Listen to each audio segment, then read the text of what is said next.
Welcome back to After the Horn. I'm Mark Shannon, and once again, I'm joined by my co-host, Marco Corona. What's going on? Not much. Just looked outside as we record and I noticed that it was snowing. So, Yeah, I feel like every time we'd start this podcast, there's snow or ice or oh my God. freezing cold or something to do with winter. And I'm like, I was looking at the weather, and it looks like we may be coming out of this after next week. Like after next weekend, it looks like that the weather looks to be evening out to be more warmer than colder going forward. I just want to go outside and have a pint. Is that too much to ask? I just want to water Yeah, jump. I know. That's it. No, I know. That's it. No, I know. Like I usually have a pint after I shovel, but that's different. It's a different. Yeah, exactly. That's a warm you up kind of Yeah, exactly. kind of a pint. The other one is a cool you down kind of pint, right? You're Just right. two different ones, That's right? that's an August pint, and those are nice. Exactly. Yeah, like I got a baby on the way coming next month, like the end of next month. So You're gonna yeah, have a it's few gonna pints. be. Yeah, I'm gonna need a bunch of pints. Yeah. Yeah, awesome. Yeah. So, I mean, obviously, the big news of the weekend is the gold medal game at the 2026 Milano Cortina Olympics between Canada and the United States. Obviously, it was billed as the game that everybody wanted to see, Canada versus the United States, after the Four Nations and everything. It was billed as the biggest matchup, the dream matchup between both teams.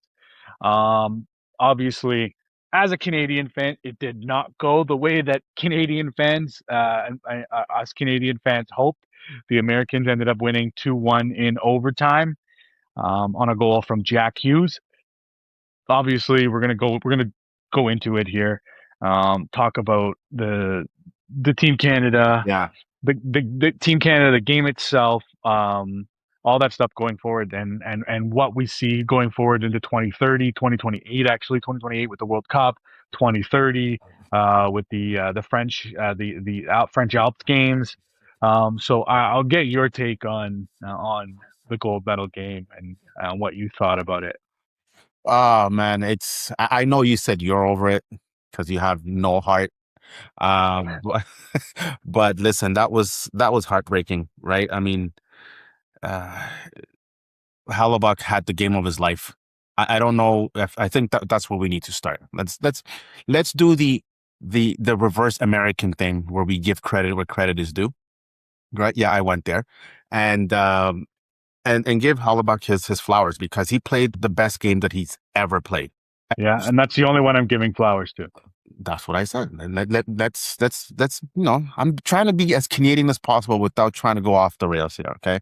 Because we've seen Hellebuyck play in the playoffs, and let's face it, he's been mid at times, right? He's been sort of helter skelter. He's had a few good games, but for a number one goalie, he hasn't been Yeah, guy at the NHL playoff level, and it was complete opposite. So that's number one. Number two, I mean, listen, I don't care what anybody says. We outplayed them.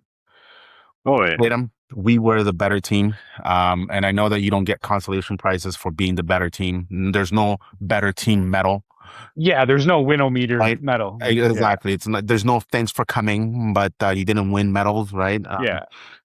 So we didn't. There technically, I guess there is, right? Well, I mean, if you can clear up that stuffed animal that McKinnon Nathan got, McKinnon was. that he I said, think "What the that's. fuck is this?" Yeah, I think that's going to be on his mantle.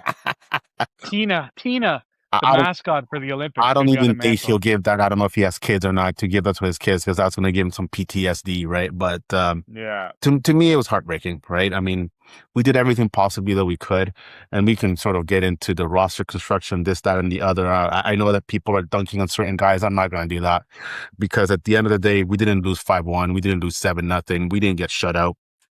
We just didn't come up with the key moments that we had. And, McKinnon, how many times, bro, have you seen this guy just go completely like just, ape shit and miss an empty net like that?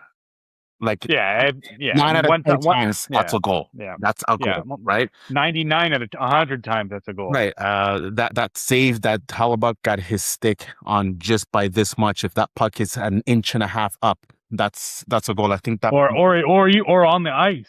or on the ice, and I forget if who it's it was just that on the had that ice. chance. Was it Devon Taves. Taves, right? Who had a shaky game, but he had a couple of chances to make up for it. That power play, the 5-on-3, I really want to, look at that and say that I thought that was the moment that Oh, so wobbled. it was a momentum changer. Because when it was a 5-on-4, I'm like, okay, let's get one and change it. Then it was 5-on-3, just like that. I'm like, okay, You for need one. sure, we're getting one here. Yeah. For sure. Against these caliber of players, yeah, I get it. It's hard, but 5-on-3. And I thought that that's the only time in the game that they got too cute. I thought they were overthinking a little bit, overpassing, right? Sometimes you just gotta put the hammer to the nail and that's it. Go at it. And that was it, man. But at the end of the day, like, and then I'll get your thoughts and we'll get into it more. I don't want to get too like soft and shit, but there's nothing much we can do. A disappointed pride of the guys, the team that they showed up. Things didn't just go their way, and that's what it is. I'm telling you right now, I'm convinced that if Hellebuyck didn't have the game that he had, we would have blown them out. We would have blown them out.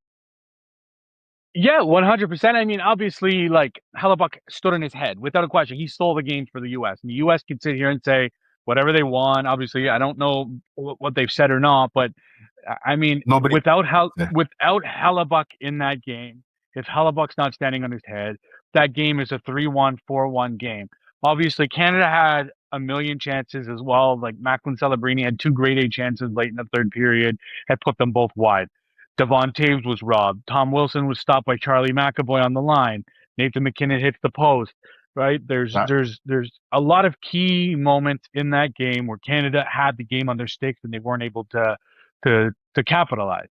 Um, and unfortunately, you get the 3-on-3, and we can make whatever excuse we want about it. It's 3-on-3. If Canada won, Canadians would not be here bitching about the fact that Canada won in 3-on-3. Nobody would. Nobody would. We would be bitching, but on a winning side, meaning No, I don't think we would be. I don't think no, I truly don't think there would be as much outrage.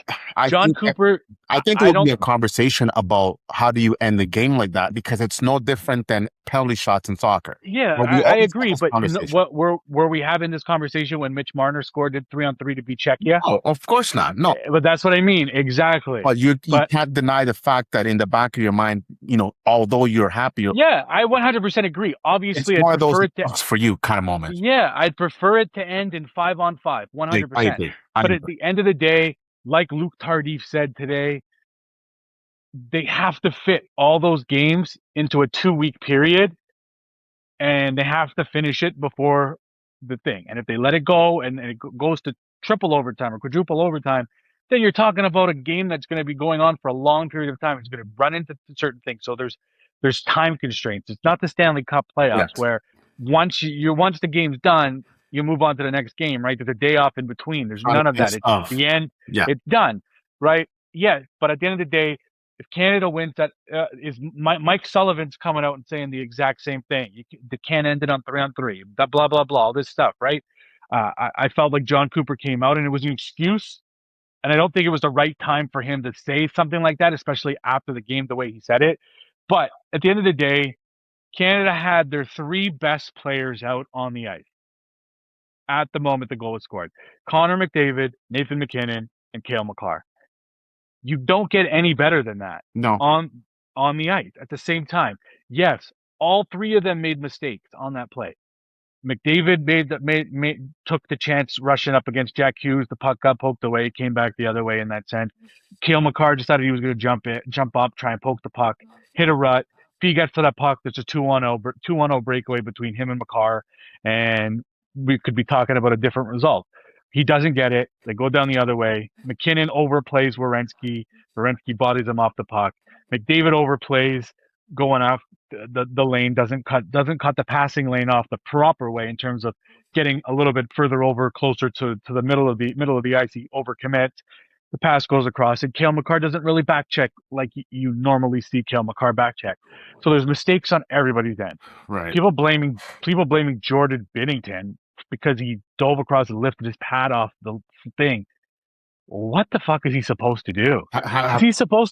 Is he supposed to bail them out of every situation? Right. No. Like like I mean, the guy played well. People are like, oh, I'd rather see Logan Thompson in there, and it's like, No, how is Logan Thompson making that save? You don't you're know. not. Binnington played well the entire tournament, in my opinion. Yes, he had some shaky spots, certain things like that, but he played well.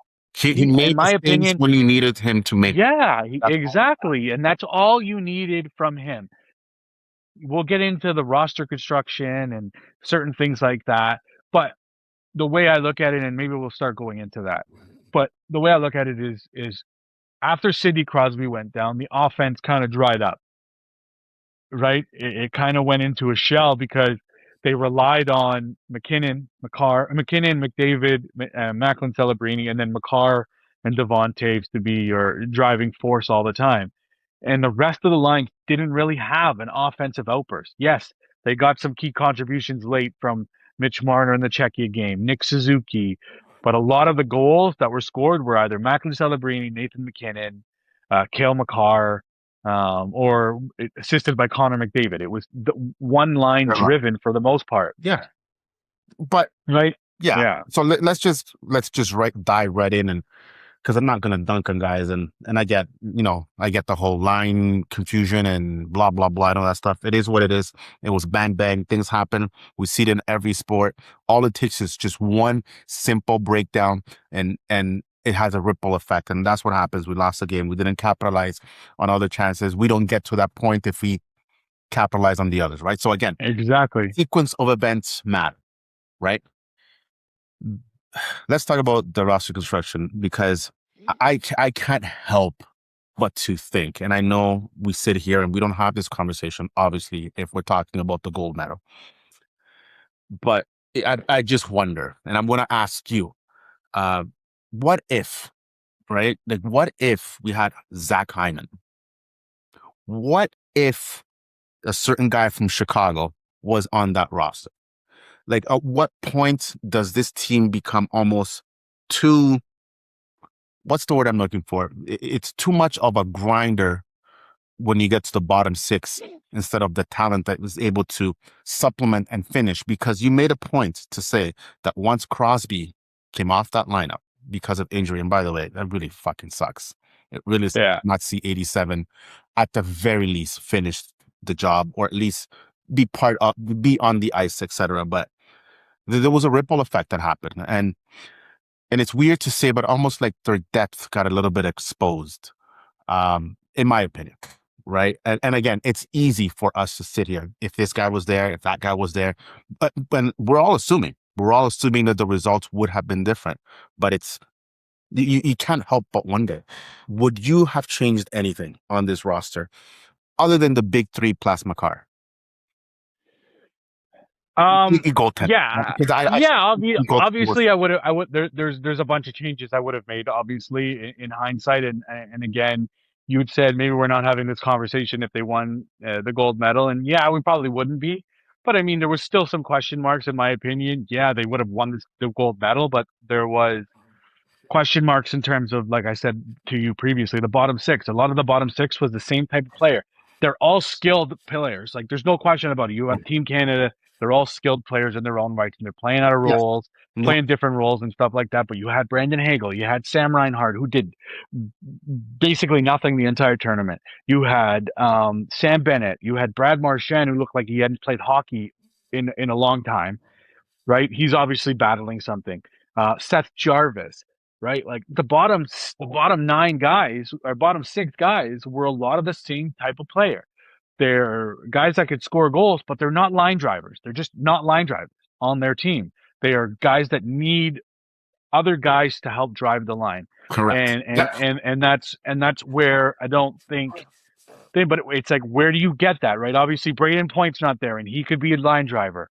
Anthony Sorelli's another guy, but it's like, where are you getting these guys from? Yes, Connor Bedard is another guy, but is he a line driver? Yes, he is a playmaker. He's a sniper. He's a goal scorer. But is he a guy that's going to be able to drive a line and score?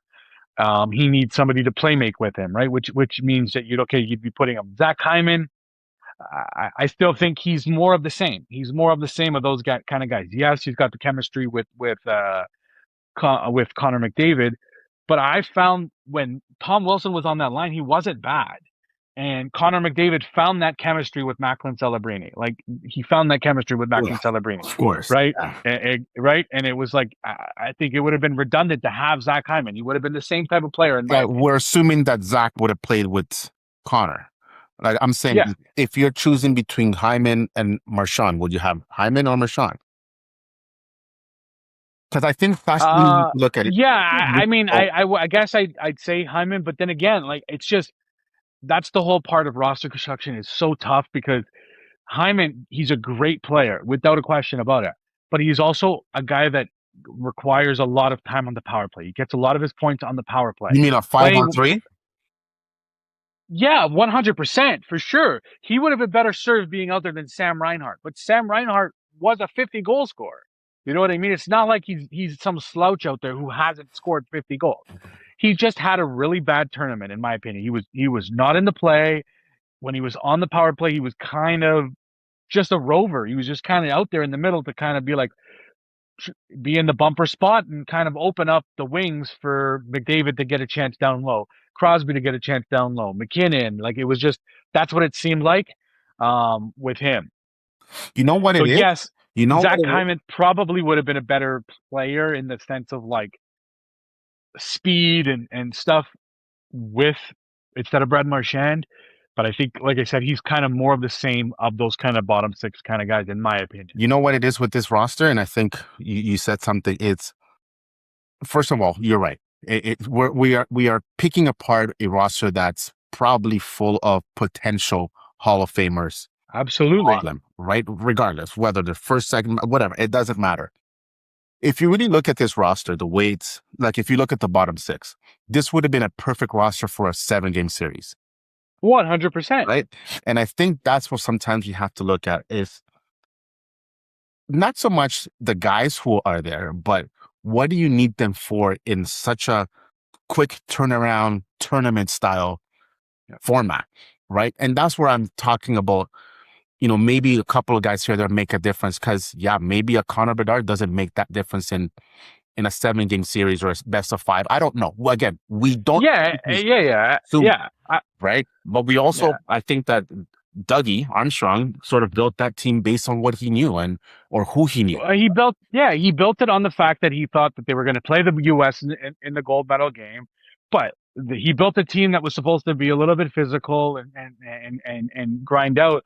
But I didn't find they were very physical in that game. Like I didn't find it Other other than than almost and other almost than killing a guy, Tom Wilson almost decapitating Dylan Larkin. which I Other love. than other than that, I didn't really see them that physical in the hit department. Right. Right? And I would have loved to see Connor Bedard on a line with Mitch Marner and Sidney Crosby. I think that line would have done amazing.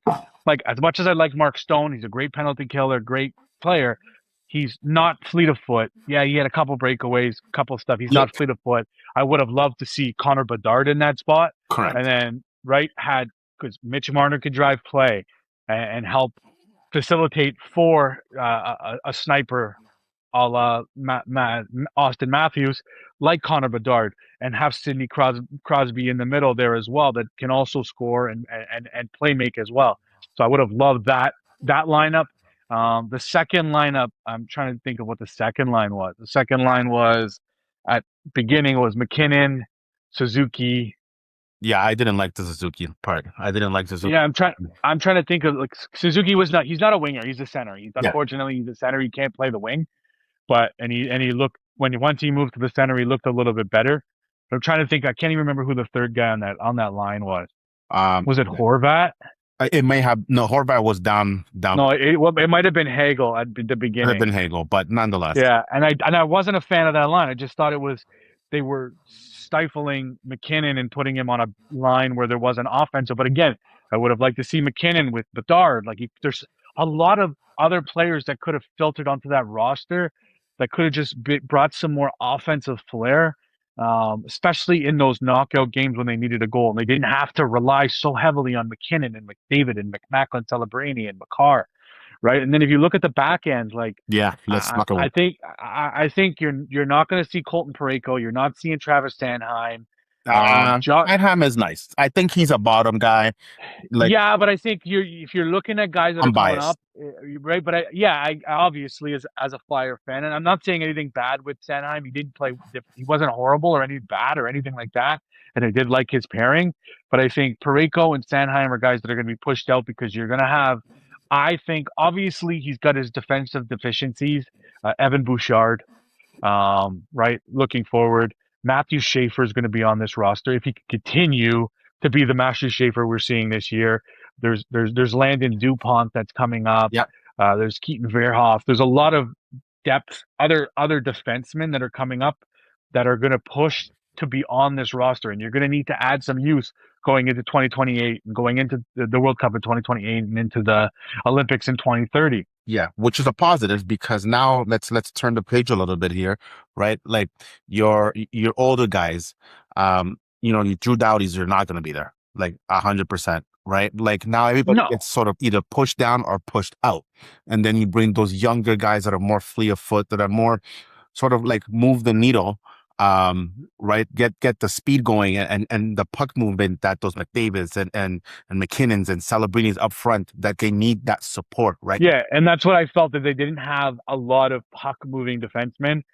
They were able to get out of their zone. They were Don't get too me wrong. Like safe. They were too again, safe. but it No, was a lot of defensive minded defensemen like Doughty, who's not as fleet of foot anymore. He's not as offensive as he used to be. yeah, Colton Pareko, yeah, Travis yeah, Sanheim, correct. Josh Morrissey got hurt, which he's always hurt. He always seems to be hurt in Unreal. situations like this, right? And Unreal. then who was the other defender? You had Taves. Taves Makar, you had Taves Makar, you had Sanheim Fine. Pareko, you had Doughty, and who's the other one? There's the second. Who's the sixth defenseman when Um, Morrissey went out? I'm I'm now, but drawing a blank here. I don't know. It'll come to me. that's But man. That's no. Don't worry. It's okay. those I think defensively you're going to see a lot of different faces on the defensive side of things going into 2030, and I think you're going to be a little bit more younger in the grand scheme of things. I think they're going to go a little bit younger, more offensive in terms of that. So we'll see what comes of it. I just think roster construction, obviously, again, we might be saying things differently if they won a gold medal, but I probably would still be saying the same thing where I'm like, I don't know, man, this roster just wasn't it for me. It just wasn't it for me. Right. So, I don't know. What do you think Harley, about by the the way, roster? Thomas Harley is the guy. That's it. Thomas Harley. Yeah. And like he had a decent Four Nations. He wasn't too bad, this time around either. So I think he's going to be in the mix. Bouchard, Yeah. Schaefer, Landon Dupont when he gets drafted. There's a lot of talent up front. McDavid's coming back. You know McKinnon's coming Celebrating. back. Yeah. You know Celebrini's coming back. You know they're probably going to have They're going to add Bedard. They should. you're gonna likely have Bedard. There's gonna be Gavin McKenna's gonna be an option there depending on how he is. There's gonna be a lot of options coming up through the roster to hopefully solidify this. Is Crosby going to be there when he's 42? You don't know what Crosby. I Crosby wouldn't is count him out. I wouldn't. right. I wouldn't count him out either. He's a different kind of animal, right? Yeah. So Crosby and there's a lot of things. Seth Jarvis, I think you'll see him because he's still a little bit younger. Brendan Hagel, another guy that could be there. Sam Bennett's probably not going to be on this roster. Brad Marchand's not going to be there. No, you'll be right. Tom Wilson's likely this was his one opportunity to be on the Olympic roster. I'll tell you what Tom Wilson's going to do. He's going to cash in. That's for damn sure. Well, for sure. He picked a good year to have a good year and to be an Olympian. Yeah. I'll just say that. I know. I don't want to get off topic too much, but somehow I became a Tom Wilson fan, which is really weird and odd for me to say, right? Because I think you saw another side. Being in the Metro, yeah. Right? But I digress. Listen, at the end of the day, I think that this team, whoever is the GM of this team for the next Olympics, I want to see them take a little bit more of chances and not be so conservative in the picking, because you're right. Like, just look at the defense pairings for a second. The way you laid it out, it actually does, like, Makar aside, because that's obvious, right?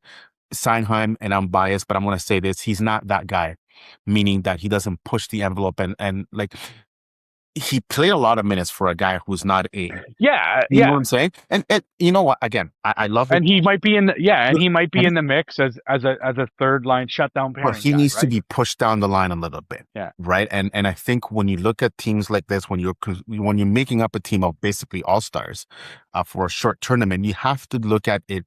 What gives me the best chance to strike often, strike quickly when I need it, right? Game breakers, right? And I think like you said it, other than the nuclear line plus Crosby, there wasn't a lot of threats, meaning that, and I say that respectfully, right? Because these guys are heck of players. Like they're heck of players, meaning that they can make a change difference in a 7 game series in the best of 5. But if I'm looking at a one Yeah, game they're win or go home, do I have those horses that can just stab you in the back and say mhm. you need, game over? Okay, yeah, you need game breakers. right?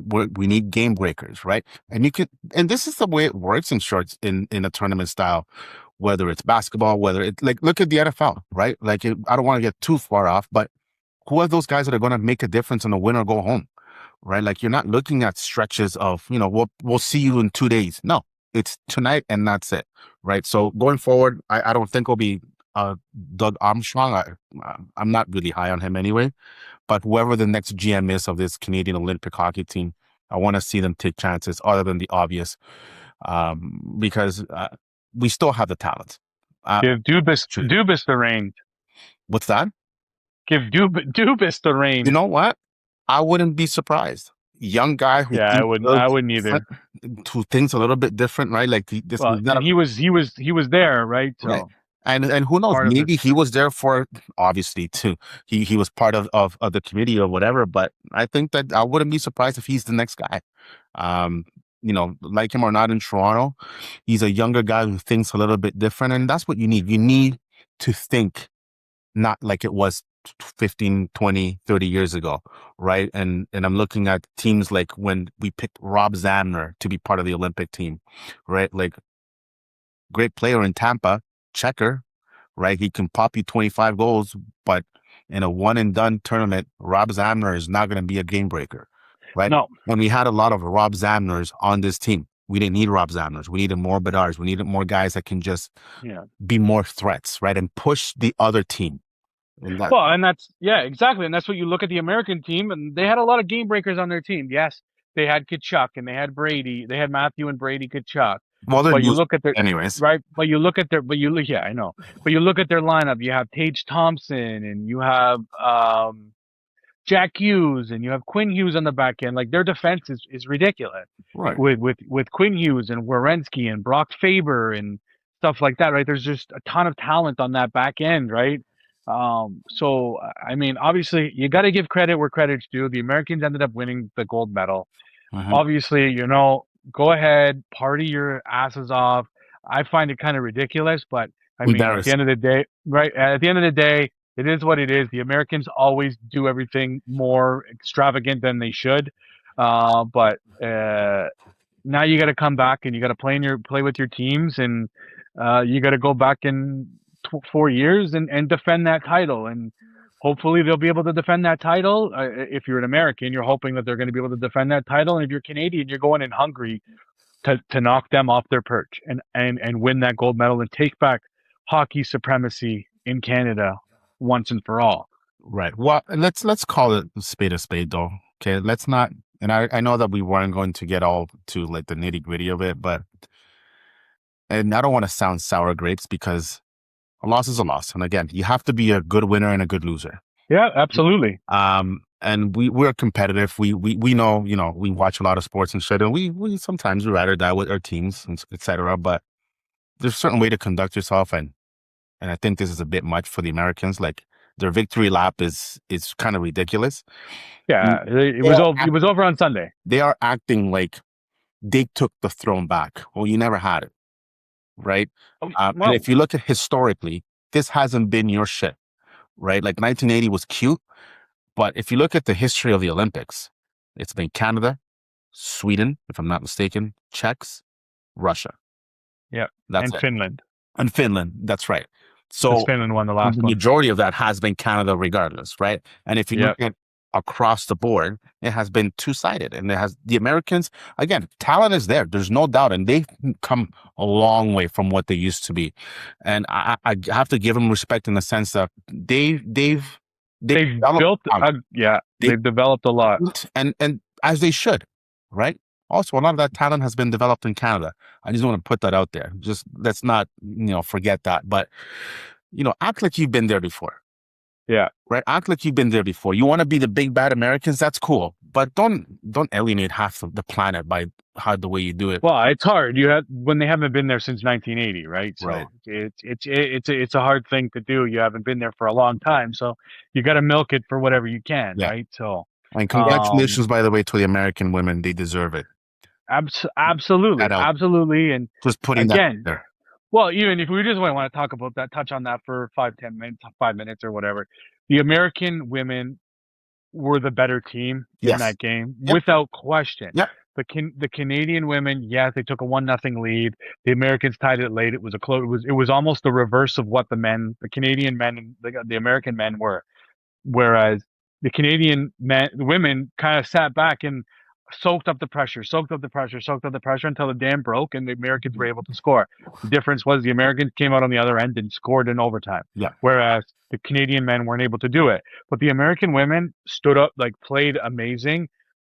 They they controlled the play. They they once they got onto the offensive end, you were not taking the puck off of them.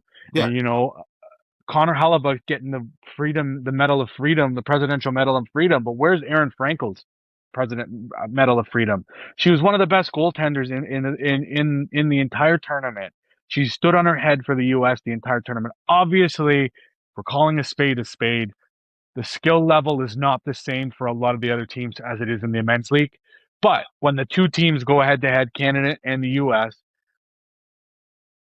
the best shine through, and you see the quality. And the American women were just soundly better than the Canadian women this time around. The Canadian program, and I think they would even admit, they're in a transition period right now, right? Well, but that's also the making of their own doing, because they decided to go with the old rear guard instead of bringing in the young people Russian construction matters. Yeah, instead of bringing in Caitlin Kramer and Chloe Primerano, and there's a bunch of younger girls that are playing college hockey that are on the team. Look at the U.S. They went with Aaliyah Edwards and girls that are still playing college. They didn't just go for the vets.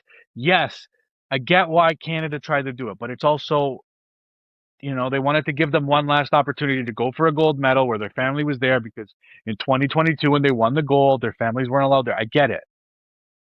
But at the end of the day, that can't be the reasoning. You have to think logically and you have to think smart. If you're trying to win a gold medal, you can't think about what could have been before.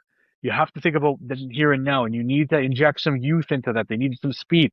They got dominated by the Americans all year. Yes, they did. All year. Yeah. They lost. They went 8-0, 0-8 against them all year.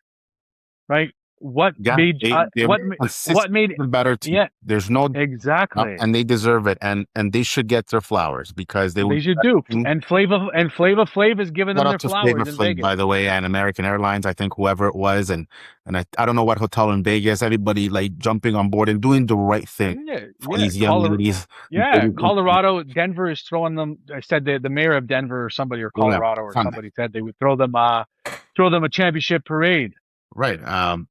Which comes at the, anyways, we all know what the reason is why. Yeah, we're not getting into the political side of it. Let's not get into that, but congratulations to them. Well deserved. The Canadian women will be back. They'll be there.